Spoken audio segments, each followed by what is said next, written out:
orangnya sudah tidak percaya sama habaib, itu kafir hukumnya. Assalamualaikum warahmatullahi wabarakatuh.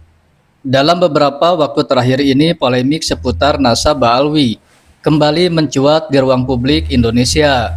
Salah satu pemicu utamanya adalah pernyataan sejumlah figur agama yang mengklaim bahwa nasab Ba'alwi telah sah secara ijma, sehingga tidak layak lagi untuk dipersoalkan atau untuk dikaji ulang.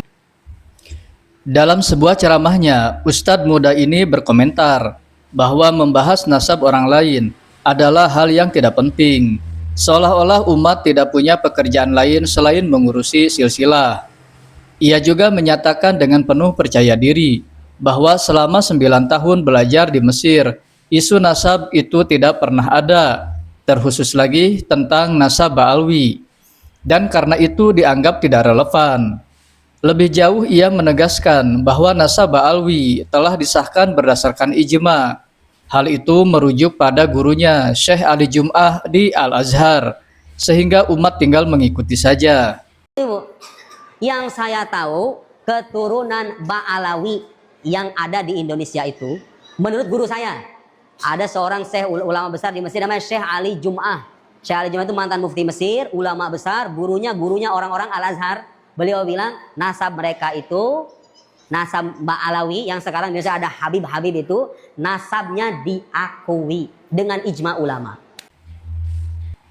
Hal yang serupa juga disuarakan oleh Rizik Syihab yang mengatakan bahwa nasab Ba'alwi telah sah berdasarkan syuhroh, istifadhah, dan ijma ulama Ahlus Sunnah wal Jamaah. Dan keabsahan nasab habaib sabit bisyuhrah wal istifadhah wa ijma'il ulama, bahwa keabsahan daripada nasabnya habaib sebagai keturunan Nabi sabit sudah ditetapkan, saudara, dengan jalan apa?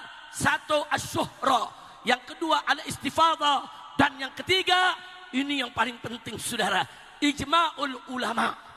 Semua ulama Ahlus Sunnah wal Jamaah, saudara, tidak ada satupun yang mengingkari bahwa habaib dari Bani Alawi mereka adalah keturunan Sayyiduna Muhammad. Entah siapa yang pertama kali mengangkat klaim ijma ini, yang jelas keduanya kompak menjadikannya sebagai argumen pamungkas. Nasab Ba'alwi sudah ijma, titik. Ada beberapa hal yang perlu diluruskan dalam masalah ini agar kajian nasab menjadi kajian metodologis dan ada dalam jalur yang ilmiah. Pertama, kalau ada orang yang berkata, apa sih pentingnya bahas nasab orang lain? Kayak nggak ada kerjaan saja, masih banyak kan tema lain untuk dibahas? Jawabannya, membahas nasab orang lain tentu saja tidak penting jika nasab yang dibahas bukan nasab orang penting. Namun akan menjadi sangat penting ketika yang dibahas adalah nasab orang yang mengaku bersambung kepada Rasulullah Shallallahu Alaihi Wasallam. Kenapa sangat penting? Karena Rasulullah itu bukan milik individu, bukan milik kelompok atau golongan tertentu, tetapi milik seluruh umat. Maka ketika ada yang mengklaim sebagai keturunan Nabi Shallallahu Alaihi Wasallam, umat pun punya hak untuk bertanya soal bukti. Kedua, kalau ada yang berkata, saya kuliah di Mesir 9 tahun, tidak ada tuh yang membahas nasab Ba'alawi, hanya di Indonesia saja dibahas dan dianggap tidak sah. Di negara-negara Timur Tengah tidak ada tuh pembahasan soal nasab Ba'alawi ini. Jawabannya ya karena di Indonesia ini banyak yang mengaku-ngaku sebagai keturunan Nabi, baik di panggung-panggung ceramah maupun lewat tulisan. Contohnya seperti Rizik Syihab yang menulis sebuah buku, lalu di buku tersebut diselipkan silsilahnya yang katanya bersambung sampai Rasulullah Shallallahu Alaihi Wasallam dan mengaku sebagai keturunan Nabi yang ke-38. Banyak lagi contohnya, semisal Bahar Smith yang mengatakan di dalam darahku mengalir darah Rasulullah. Bahkan di pengadilan berani mengatakan Muhammad itu kakekmu atau kakekku. Asyhadu anna Muhammad Rasulullah. Coba sebut lagi. Asyhadu anna Muhammad Rasulullah. Asyhadu anna Muhammad Rasulullah. Muhammad jaddad au jaddi. Muhammad Muhammad kakekmu atau kakekku? Kalau engkau berkata Muhammad kakekmu, kadzabta, kamu bohong. Muhammad kakeknya siapa? Kakek. Kalau engkau mengakui Muhammad kakekku, kenapa engkau bisa berani menjadi saksi yang memberatkan, menjadi saksi yang ingin memenjarakan anak sebagai cucu kakek yang ente bilang mengaku sebagai umat Nabi Muhammad SAW. Dan banyak lagi Habib-Habib lain yang mengaku-ngaku keturunan Nabi Shallallahu Alaihi Wasallam. Ketiga, kalau dengan klaim pernah belajar atau kuliah di Mesir selama 9 tahun, lalu gurunya mengatakan nasab Ba'alawi sudah ijma, kemudian ini dijadikan dalil sebagai pensahihan nasab Ba'alawi. Mari kita mengadakan perbandingan. Kiai Haji Said Akil Siraj belajar di Makkah selama 13 tahun. Justru beliau membenarkan kajian nasab yang dilakukan oleh Kiai Imad dengan mengatakan bahwa Kiai Imad 99% benar. 99% penelitian Imad itu benar. 99%. Jadi masih ada kemungkinan salah 1%. Ayo dilawan dengan ilmiah lagi. Ayo dilawan, ayo. Ente lakukan ilmiah lagi, penelitian ilmiah, metode ilmiah, riset dan sebagainya, DNA. Para mujtahid yang sudah memenuhi syarat istihad, saun kana fi shalah atau fi ghayriha, baik istihadnya dalam masalah atau bukan. Wal murad minhu ainal mujtahida idza ra'a bi syarat istihad fa musibun. Artinya apa? Kemanapun kamu mengarahkan mukamu di sana wajah Allah atik, semua istihad asal betul-betul istihad benar dapat pahala. Karena itu artinya orang istihad memahami fikih, mendalam fikih, akalnya cerdas dengan memenuhi syaratnya. Kondisi yang abal-abal bukan, sudah menguasai bahasa Arab, nahwu, balaghahnya, kinayah, isti'arah, majaz, kuasai semuanya. Menistihad, benar atau salah dapat pahala. Benar dapat 2 pahala, salah dapat 1 pahala. Sekarang Imad Banten itu istihad itu. Istihad itu. Benar 2 pahala, salah 1 pahala, istihad itu. Penelitian bukan karena benci, bukan lagi meneliti. Benar nggak Ba'alawi itu Habib itu? Benar nggak Ubaidillah itu ada? Penelitian ini ya. Salah dapat pahala. Kalau betul-betul ya, betul-betul ya serius ya. Bukan serampangan, bukan. Itu istihad. Penelitian betul-betul. Salah dapat pahala, benar dapat 2 pahala. Karena itu sebagai kajian ilmiah, Kiai Said tidak ada tuh mengatakan saya kuliah di Makkah 13 tahun. Sudah ikuti saja ulama yang mengatakan nasab Alawi sudah sah secara ijma. Lagi pula kalau Ustadz muda ini konsisten dengan perkataannya, ngapain capek-capek menulis buku dengan judul ilmu mantik? Bukankah ulama-ulama yang membahas kajian ilmu mantik sudah ada? Yang menulis buku ilmu mantik juga sudah ada. Biasanya orang yang belajar ke level yang lebih tinggi, nalarnya semakin naik pula. Ini kok nalarnya malah turun. Bukankah Ustadz muda ini yang mengalahkan guru gembul dalam debat dengan tema bisakah Allah Subhanahu wa Ta'ala diilmiahkan? Nah pertanyaannya, kalau Allah saja bisa diilmiahkan, kenapa nasab Alawi tidak bisa? Keempat, soal ijma yang diklaim, dan ini menjadi amunisi paling ampuh untuk menutup pertanyaan. Seolah-olah kalau disebut sudah ijma, tidak perlu lagi ada kajian ulang, tak perlu lagi bertanya, pokoknya sudah ijma. Bahkan Rizik Syihab yang bergelar imam besar itu sampai harus mengkampanyekannya secara berulang-ulang di panggung-panggung ceramah. Katanya membahas nasab itu tidak penting, tetapi kenapa terus-terusan dikampanyekan kalau nasab Alawi itu sudah sahih berdasarkan ijma? Perlu diketahui, ijma itu sumber hukum ketiga setelah Al-Quran dan Al-Hadis. Dan arti ijma secara istilah adalah kesepakatan mujtahid umat setelah wafatnya Nabi Muhammad SAW pada satu masa atas perkara apapun. Definisi ini terdapat dalam kitab Jam'ul Jawami. Yang dimaksud kesepakatan dalam definisi ijma tersebut adalah persamaan dalam keyakinan hukum yang ditunjukkan oleh ucapan, perbuatan, ketetapan para mujtahid. atau susunan dari seluruh atau sebagian dari unsur-unsur ini. Contohnya, sebagian mujtahid mengucapkan dan sebagian mujtahid lainnya menjalankan. Pertanyaannya, apakah nasab ba'alawi ini merupakan hukum? Bukankah nasab ba'alawi ini bukan wilayah hukum, tetapi wilayah fakta empiris historis? Selanjutnya, dari definisi ijma tadi, yang dimaksud dengan mujtahid adalah mujtahid mutlak dari ahli fikih, tidak termasuk ahli usul dan ahli fikih yang belum mencapai derajat mujtahid.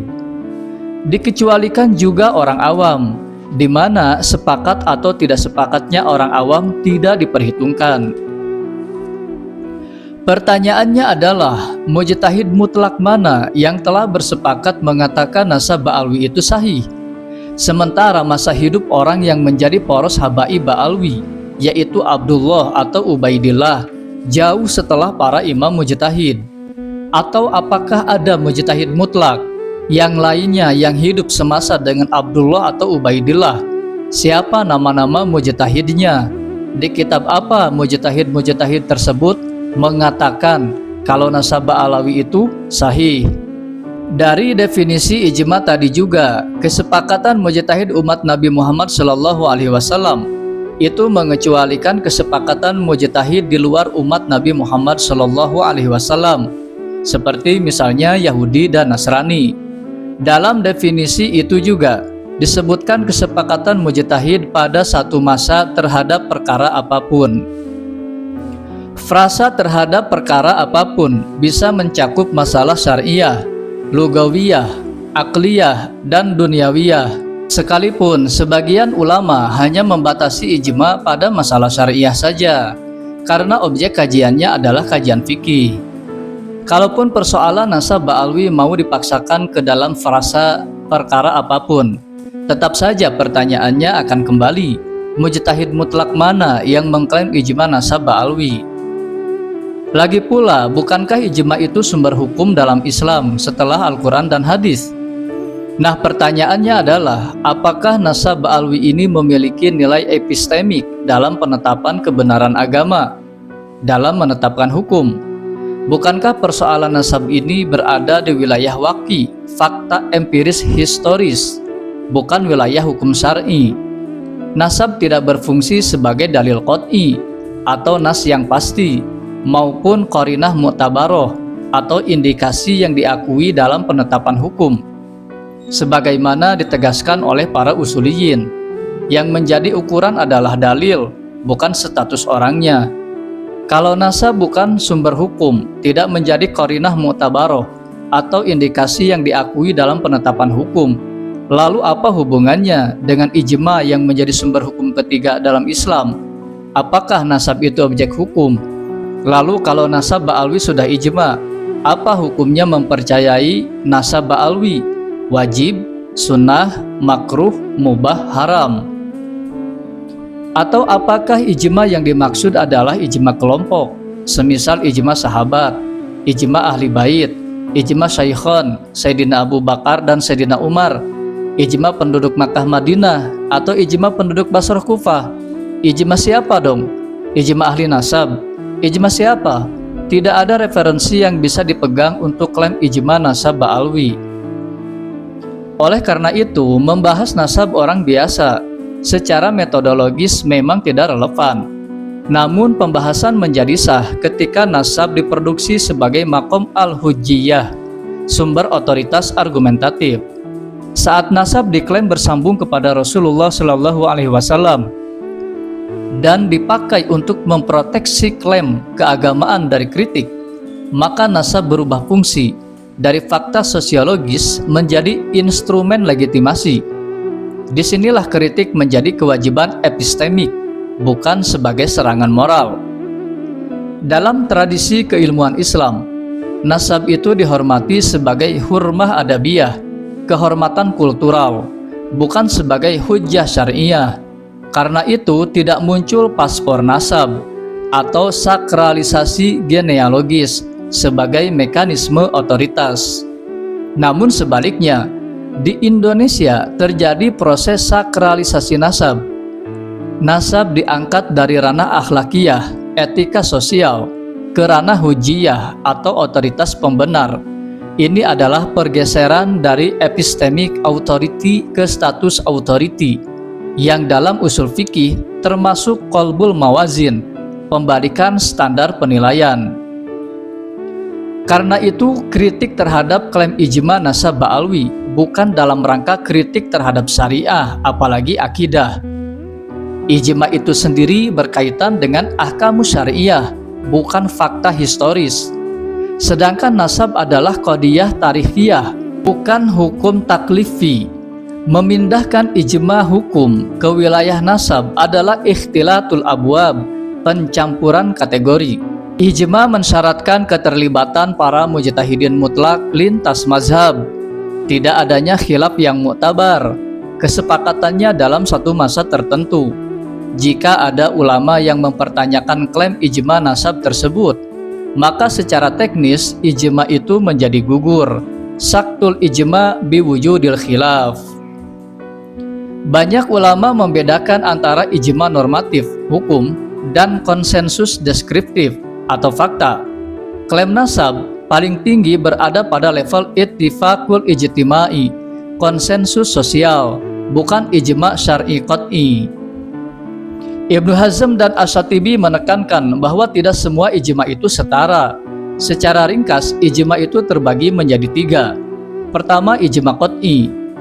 Orang yang menolaknya ini berpotensi menjadi kufur, karena menolaknya mengandung implikasi teologis berat. Kedua, ijma dzanni. Orang yang menolaknya tidak berpredikat kufur, namun bisa disebut sebagai orang yang sesat, karena ijma dzanni ini masih membuka ruang untuk ijtihad. Yang ketiga adalah ijma yang mukhtalaf, yaitu ijma yang masih ada perbedaan, tidak mengikat secara absolut. Orang yang menolak ijma yang mukhtalaf itu tidak berkonsekuensi kufur ataupun sesat. Nasab bahkan jika diterima luas tidak berada pada level ijma qat'i. Menyamakan penolakan klaim nasab dengan penolakan ijma yang berakibat kekufuran atau kesesatan, ini adalah ghalatul qiyas, analogi yang keliru. Prinsip bayinah atau pembuktian, Al-Quran menegaskan, datangkanlah bukti jika kalian itu benar. Dalam kerangka ini, penolakan terhadap klaim ijma nasab ba'alwi yang disertai dengan bayinah atau dengan bukti-bukti yang jelas, analisis historis, kritik isnad genealogis, atau telaah naskah adalah praktik ilmiah yang sah, i'malun nadhar, bukan sebagai penyimpangan. Secara normatif, penolakan tersebut tidak mengeluarkan seseorang dari Ahlus Sunnah wal Jamaah, tidak membatalkan keimanan, tidak meniscayakan kesesatan, karena nasab bukan bagian dari usuluddin atau pokok akidah. Nasab boleh dihormati, tetapi tidak boleh menjadi hajibul haq, penghalang kebenaran. Wassalamualaikum warahmatullahi wabarakatuh.